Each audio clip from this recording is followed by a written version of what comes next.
Hey, this is Matt. Once again, what about to the video? This is a paid request, this time for Lucas. Thank you so much for that. And for those interested in requesting pretty much any type of videos, feel free to send it either directly to my PayPal or join my Patreon. Both links are down below in the info box. And this is for Gotham Season 1, Episode 2. Now, I did review the first episode, and I mentioned how, while there's some things here and there, I did find it at least somewhat interesting. I read the comments, it seemed like there are quite a bit of people, some didn't mind the show, others just felt it wasn't needed. And I can understand that. I will say, watch episode 2.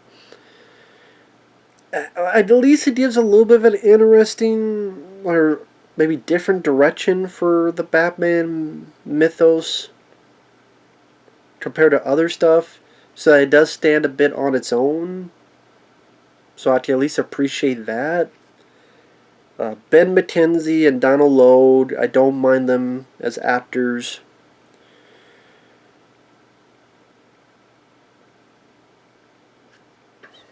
How do I put it? Well, before I do that, let me talk about the plot of this episode.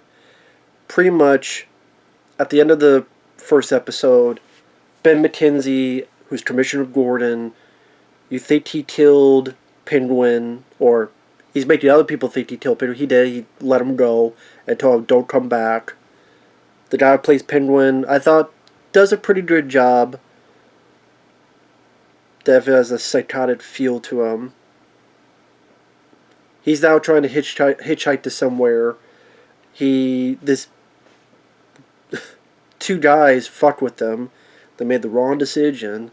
They finally pick him up, and he's like acting nice to them, and hey, thank you for picking me up, and you know what, I'll be back smarter and stronger, and things will be fine, and just in a bit of a predicament. But then they called him Penguin. Hey, you look like a penguin. Or did anyone ever tell you look like a penguin? And that sets them off and kills them. Meanwhile, our detectives are looking into this case where these homeless street kids are being taken. They're being kidnapped by this couple, Lily Taylor, who I remember she was in the 1999 The Haunting remake, and Frank Whaley, who I remember, I think the film was called Swimming with Sharks. He was in with Kevin Spacey, but he was also in the film Vacancy. He played Lee Harvey Oswald in the Oliver Stone film JFK. A good actor, Frank Whaley. Pretty good actor. They don't have a lot to do in this, but they definitely played up that quirky serial killer angle. But pretty much they take these kids because they're told by an upper echelon guy to ship them out. And you kind of get an idea what it's for, which is pretty grisly stuff. So pretty much our detectives are looking into that. Of course, Donald Logue. I don't know, this character Bullock, it seems like a little of him goes a long way with how bullish and how loud and how... I don't know if he's a character that will last a lot for me, or he'll easily get on my nerves as the show goes on. I liked him as an actor, but I don't know, just how much I can put up with his shit, so to speak. I don't really care about the whole Falcone, who's this mob boss, and then Mooney, played by Jada Pinkett, and their power struggle.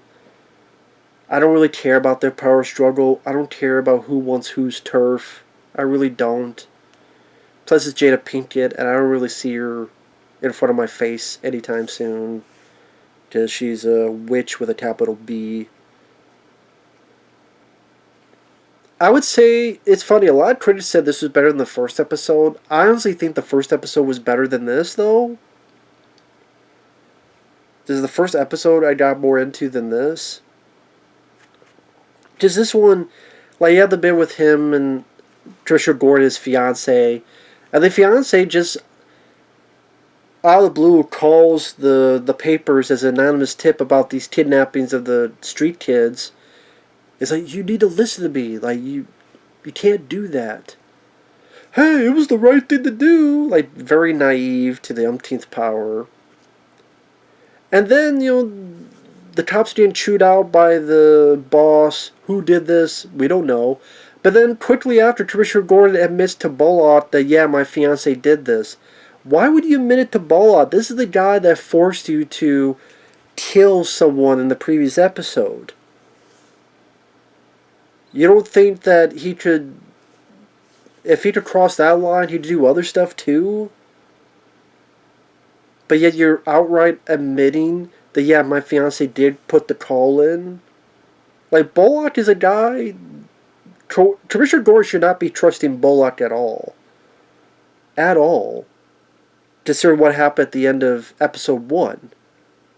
Like, pretty much at gunpoint said, you better kill him or I have to shoot you. Like, why would you...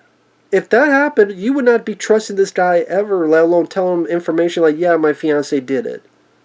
My fiance called in the anonymous tip. Like, come on, Commissioner Gordon, are you that fucking stupid? Are you that fucking dumb? This is also intermixed with Bruce Wayne, the kid. He's trying to overcome pain with his hand on the candle. He burns his hand. And then Alfred's ready to, like, beat the shit out of him, and then hugs him.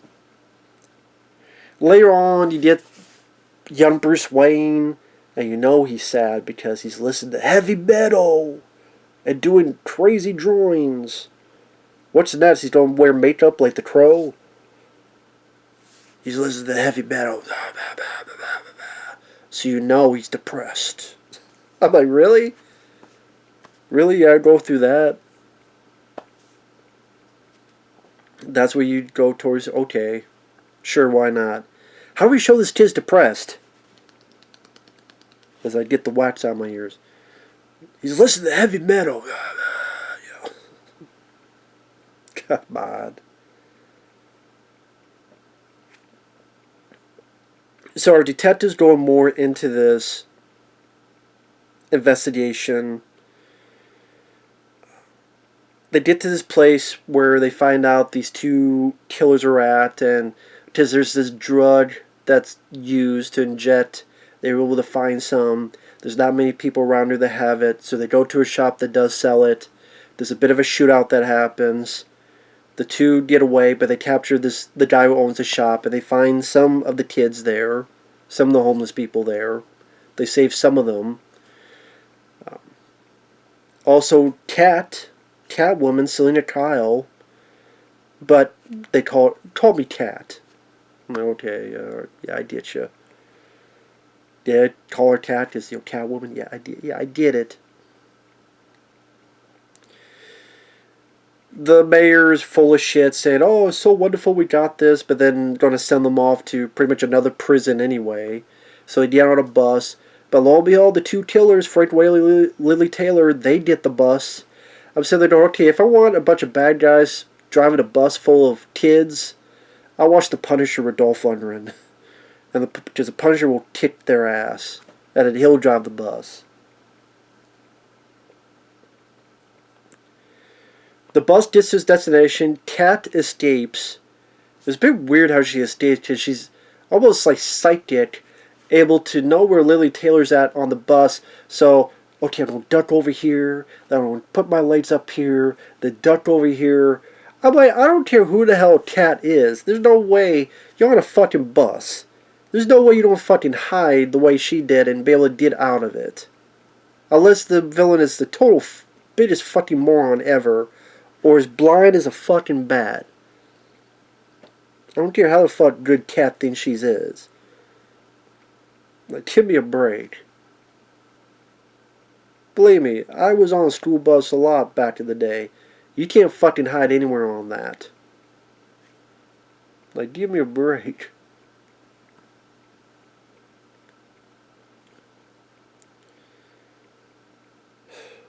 So anyway, she escapes, attacks some folks, even scratches one guy's eyes out. And then the cops, our two leads, get there and get the kills very easily. Lily Tail's ready to kill Cat. Jimshire Gordon knocks her out. They have Frank Whaley. So it's like, wow, that was pretty uneventful. That was pretty easy. And then it ends with Commissioner Gordon talking to the cat, and she goes, I saw who killed the Waynes. I'm thinking, well, not really. Didn't the guy have a mask on? But whatever. Maybe she's just full of shit. So I wasn't really a fan of this episode. It's not a rant, because I still don't mind the actors, like Ben Batinzi and Donald Logue. I still don't mind the look of the show, the way Gotham looks, some of the cinematography. For a show, I thought it looked decent enough. Lily Taylor and Frank Whaley, they don't have much to play with, but I like those. Lily Taylor, I thought she did a decent enough job playing kooky and quirky, same with Frank Whaley. Kind of hidden gist of what they were doing for this upper echelon guy, which I don't know who it was. I don't know if it's the doll maker. I don't know if it's... If I don't know, it's the fucking ventriloquist that directed them. I don't know. But I think the idea is that these kids would be sent off somewhere as food, which is a pretty grisly idea. They find a bit of that when Donald Logue is being the shit out of the shop owner with this big phone book. And that's where they're able to find some info where they need to go. But like I said, the first episode I liked more, maybe because it was so busy trying to get everything set up, so it felt like it moved at a faster pace, and did more into Commissioner Gordon and him wanting to be a straight and narrow path, but all this corruption around him, and having to deal with Donald Logue's character. And despite all the force, like, here's poison ivy, here's this. It still moved at a brisk pace. Here, I don't know how I feel about Kat, Selena Kyle. I don't really know how I feel about her. She's 50-50 with me. The bit with Jada Pinkett and, again, her power struggle with Falcone, I do give a rat's ass. The stuff with Penguin was kind of interesting, and then it kind of drops, and we forget about it just to focus on this case. I guess maybe if there was a bit more of a battle at the end against these killers, like a bit more of a battle. I know it's Lily Taylor and Frank Whaley, but, you know, other bad guys there that our cops did, like, better looking. And that's the thing, the directors here, they're not really concrete in action scenes. Like, even the shootout, it's not really filmed the best. Like, you kind of wish these directors would go back to learn a bit more how to film shootouts and action sequences to make it much more satisfying. So it's one of those that I don't mind the concept and some of the actors and the look of the show. There's still that interest of where it's leading up to in the future. Because it is a neat idea to have a show about Commissioner Gordon and his trials and tribulations before there was a Batman. It's just, you tell that there's going to be a lot of those things where there's a lot of characters, there's a lot of stuff you got to mix in with, and that person got to get their time to shine. And then again, some of the stupid character decisions, like the fiance being so naive that she thinks this is okay to do it, and then again, Commissioner Gordon being so stupid, I did just admit that to Bullock. For all you know, Bullock could go and tell that to the boss because he doesn't like you and he wants to get you fired. See, what was to stop Donald Logue's character from going to the boss and go, I just heard he told his fiance. Because if he doesn't want him as a partner, boom, that would get him fired or goodbye or ciao, adios muchacho. So I'm surprised Donald Logue didn't do that. Why didn't he do that? Says he doesn't want a partner. Just because the plot said, fuck it. I think Lily Taylor, Frank Whaley, there's a bit more that could have been played up with them. Maybe have more screen time with them and take the Penguin stuff and save that for a later date. Or I don't know. It is. It's trying to do so much with the Bruce Wayne kid stuff, the Jada Pinkett rivalry stuff, the Penguin stuff, then the actual plot. Oh, but we also have Catwoman. It's trying to blend a lot of stuff together, and it becomes a little bit, I don't want to say convoluted because it wasn't confusing, but it gets a bit messy with that. So, I wouldn't say I hated it, but I would say I liked it less than episode 1. That's just me. But I say the idea itself is still interesting.